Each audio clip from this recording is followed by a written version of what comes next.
Hello everyone, this is Matt Garning and I am Vijay.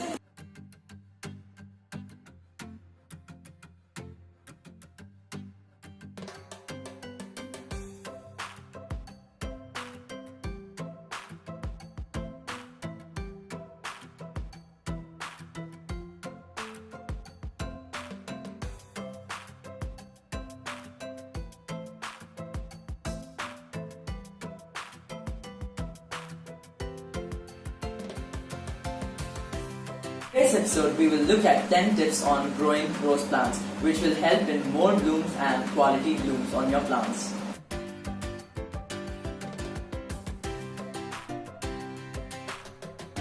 First tip is going to be deadheading.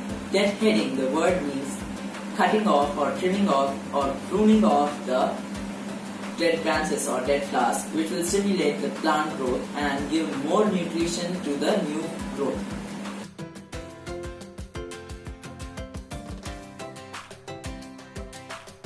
Tip is going to be raking. Raking, the word means mixing of the topsoil, which will help in the growth of nitrogen fixation bacteria, which will help in the plant growth.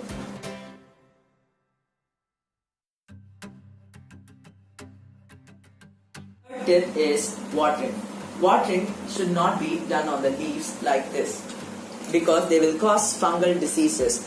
If you do like this, they will cause fungal diseases and virus to grow on the leaf, which will cause the plant to die. You need to water only on the base of the plant so that the plant is not prone to any diseases. This is how you need to water your plants. Roses especially are the plants which get many fungal diseases and many viral diseases and many bacterial diseases. So don't water on leaves. But in summer, in very hot summer, you can water on the leaves because they will feel thirsty. So to make the thirst go off, we can add some water we can spray some water on the leaves so it will not feel thirsty.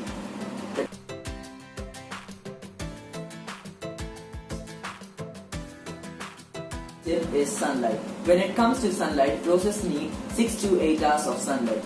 The sunlight is the main cause for more blooms. If you didn't keep the plant in a more sunlight receiving area, then there will be no blooms. They will get less blooms or they will get often attacked by insects and pests and diseases. So don't ever keep your plant in shade and keep it only at a place where they get 6 to 8 hours of direct sunlight.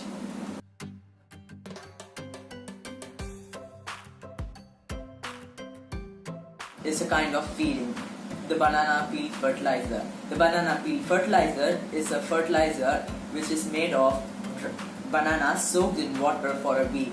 This water contains potassium, nitrogen and every mineral the plant needs, which helps in the plant growth and gives more blossoms and they will have good health.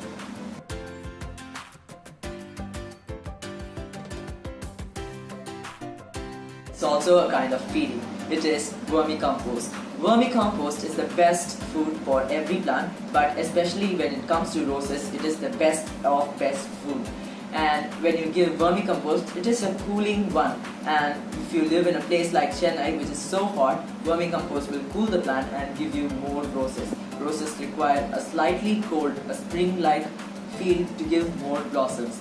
This feel will be given by vermicompost, and it will also add many nutrients essential for the plant.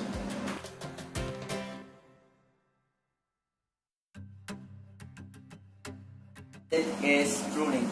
Pruning means cutting of the plant part, and roses require pruning to get stimulated growth. And for that, there are two kinds of pruning. One is summer pruning and one is winter pruning. Winter pruning is known as hard pruning and summer pruning is known as soft pruning. Soft pruning must be done at summer because they will evaporate more water during summer. So if you do a hard pruning, the plant may destroy. So use soft pruning during summer. It means cutting off the blooms and new growth, not the whole plant or the main branch. That is known as soft pruning. And the hard pruning is done during winter, cold winter days, where the whole frame is cut off, only the main branches are left off. This is to stimulate the plant growth, and at this time you need to feed the plant much with any of the organic fertilizer. Don't use chemicals.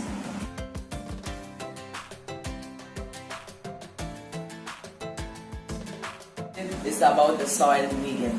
The soil medium should be soft, porous, nutrient rich with many soil amendments like bone meal, wood ash, Epsom salt, eggshell powder, cow dung manure, vermicompost, cocopeat, soil, bacteria, etc.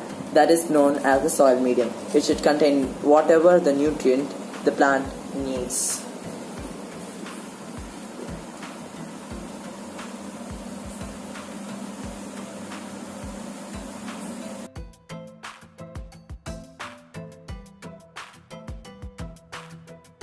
It is also a kind of feeding. It is the eggshell powder.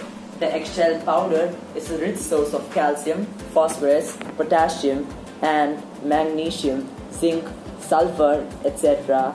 You can use bone meal instead of eggshell powder, and the eggshell powder is the substitute of bone meal. Not that bone meal is not the substitute of eggshell powder. You can use any of those for a calcium source, which will help in more flower and more fruit and more strong plant.